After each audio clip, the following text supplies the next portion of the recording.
प्यारे साथियों, आपके YouTube चैनल विवांश की दुनिया में आपका स्वागत है। आज हम आपको कार्य पुस्तिका वाटिका कक्षा 5 के पाठ 2 पंच परमेश्वर पर कार्य कराएंगे।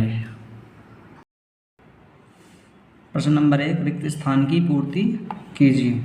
जुम्मन शेख और अलगू चौधरी में गाढ़ी मित्रता थी। जब तक दानपत्र की रजिस्ट्री नहीं हुई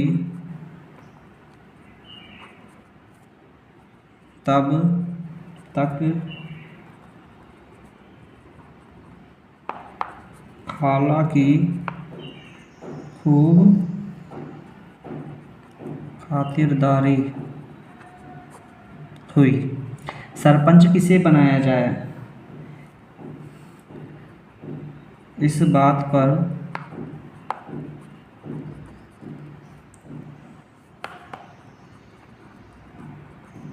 जुम्मन और खालाजान में कुछ कहासुनी हो गई। अलगू चौधरी बटेश्वर से बैलों की जोड़ी मोल लाए थे। जुम्मन का नाम सुनते ही अलगू चौधरी का कलेजा धक धक करने लगा। प्रश्न नंबर 2 है, नीचे दिए गए शब्दों के अर्थ सरल भाषा में लिखिए। गाड़ी का अर्थ होता है पक्की। आठों पहर का अर्थ होता है दिन रात।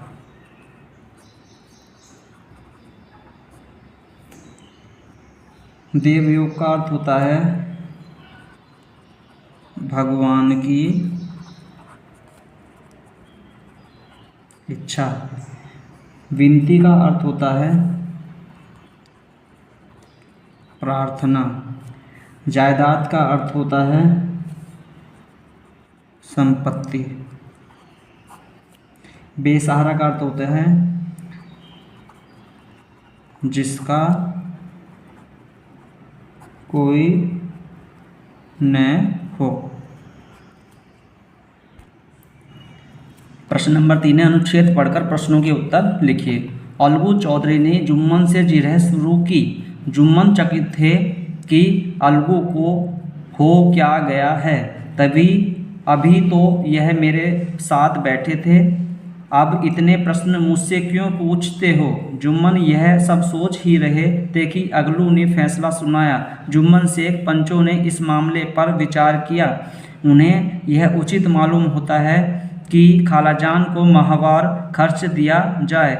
बस यही हमारा फैसला है। अगर खर्च देना मंजूर न हो तो रजिस्ट्री रद्द समझी जाए। प्रश्न दिया कै, किसने जुम्मन से जिरह शुरू की? उत्तर है अलगू चौधरी ने जुम्मन से जिरह शुरू की। जुम्मन क्यों चकित था? क्योंकि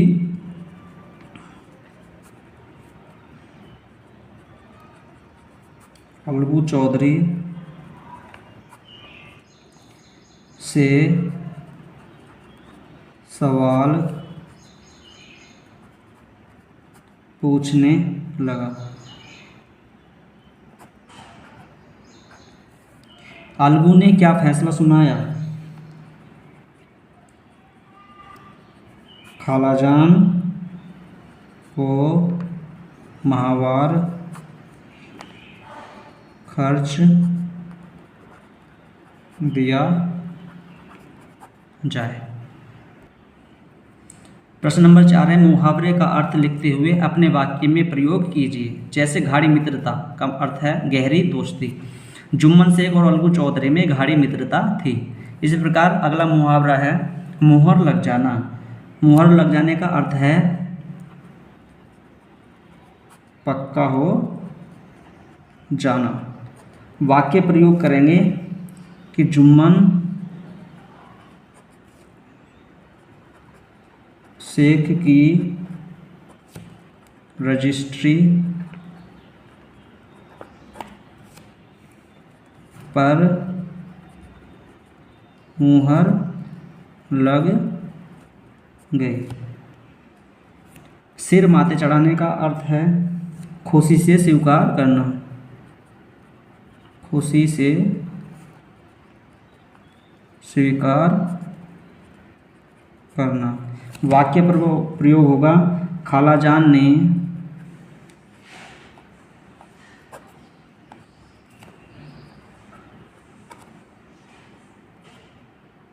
अपनी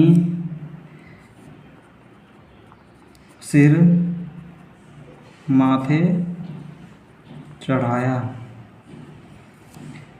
आठों पैर खटकने का अर्थ है अच्छा न लगना। अच्छा न लगना। वाक्य प्रयोग होगा जमीन की रजिस्ट्री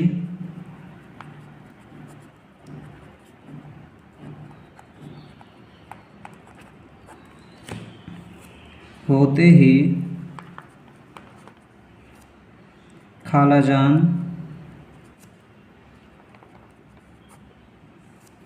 जुम्मन शेख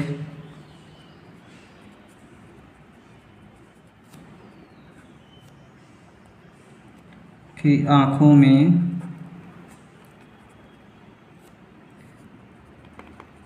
आठों पहर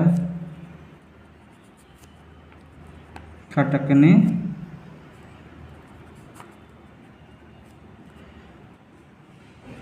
लगी। कलेजा धक धक करने का अर्थ है अधिक घबरा जाना। अधिक घबरा जाना। वाक्य प्रयोग होगा जुम्मन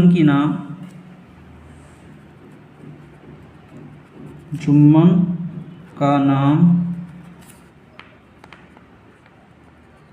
सुनते ही अलगू का कलेजा धक धक करने लगा। फूलने समाने का अर्थ है बहुत खुश होना। वाक्य प्रयोग होगा पंचों का फैसला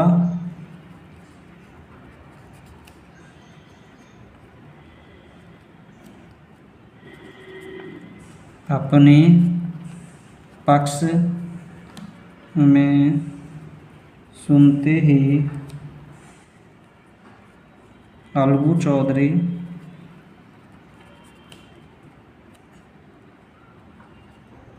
फूलने समाया। प्रश्न नंबर 5 है, सही कथन के आगे सही का निशान तथा गलत कथन के आगे गलत का निशान लगाइए। जुम्मन शेख और अलगू चौधरी में गाढ़ी मित्रता थी। सही बात है। जुम्मन शेख ने सरपंच बनकर समझू साहू से बदला लिया। गलत। बैल की मृत्यु केवल इस कारण हुई थी कि उससे कठिन परिश्रम लिया गया और उसके दाने चारे का प्रबंध नहीं किया गया। सही बात है। जुम्मन शेख ने अपने मित्र अलगू चौधरी के विरुद्ध फैसला सुनाया। ये भी सही बात है। सरपंच का स्थान ग्रहण करने वाला व्यक्ति निष्पक्ष होकर न्याय करता है। हाँ, ये भी सही बात है। निम्नलिखित तद्भव शब्दों के तत्सम रूप लिखिए। पूरका जिस प्रकार पूर्ण होता है, इसी प्रकार निर्वाह का तत्सम रूप निर्वाह, निठुर का निष्ठुर, प्रहर का प्रहर, घर का गृह, भगत का भक्त।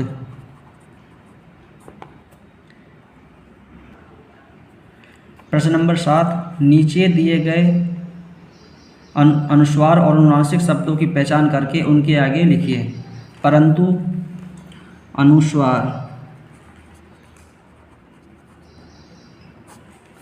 प्रबंधन अनुस्वार,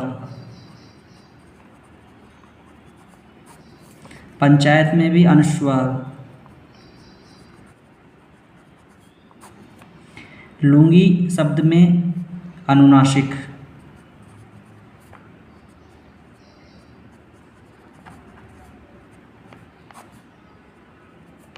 रोटियां में अनुनासिक, पसंद में अनुस्वार, चढ़ाऊंगी में अनुनासिक।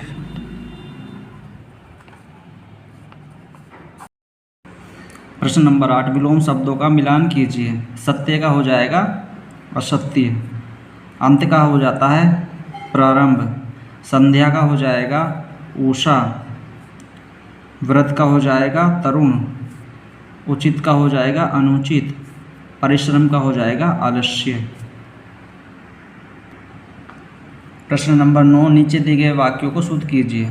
जुम्मन शेख और अलगू चौधरी में मित्रता गाढ़ी थी। जुम्मन शेख और अलगू चौधरी में गाढ़ी मित्रता थी। ख, पंचों ने विचार इस मामले पर किया। पंचों ने इस मामले पर विचार किया। ग, पंचों ने दोनों से सवाल शुरू किए। पंचों ने दोनों से सवाल जवाब शुरू किए। घ, पंचों ने तुम्हारे मामले पर विचार अच्छी तरह किया। पंचों ने तुम्हारे मामले पर अच्छी तरह विचार किया। ढ, उचित है कि समझू के लिए बैल का पूरा दाम दे। समझू के लिए उचित है कि बैल का पूरा दाम दे। प्रश्न नंबर 10, नीचे लिखे शब्दों के तुकान शब्द लिखिए। दाम का हो जाएगा जाम, पहर का हो जाएगा शहर, लगाया का जगाया, राजी का काजी, लिपट का निपट, ताक का पाक, गिरा का शिरा, विनती का गिनती। प्रश्न नंबर 11, नीचे दिए गए शब्दों के पुल्लिंग शब्द लिखिए। लगी का लगा, गई का गया, उठी का उठा, मिली का मिला। प्रश्न नंबर 12, अपने मित्र के बारे में लिखिए। मेरे मित्र का नाम दीपक कुमार है। वह मेरे साथ कक्षा 5 में पढ़ता है। उसका व्यवहार बहुत कुशल अच्छा है। उसके पापा किसान तथा माता गृहिणी हैं। वह रोज़ स्कूल आता है तथा उसका काम हमेशा पूरा रहता है। वह पढ़ने में बहुत होशियार है। इस प्रकार आप भी अपने मित्रों के बारे में लिख सकते हैं। प्रश्न नंबर 13, निम्नलिखित शब्दों में ए उपसर्ग लगाकर विलोम बनाइए। उदाहरण में जैसे सत्य का असत्य होता है, इसी प्रकार मर का अमर, कारण का अकारण, पूर्ण का अपूर्ण, सफल का असफल, समर्थ का असमर्थ, सामान्य का असामान्य। धन्यवाद।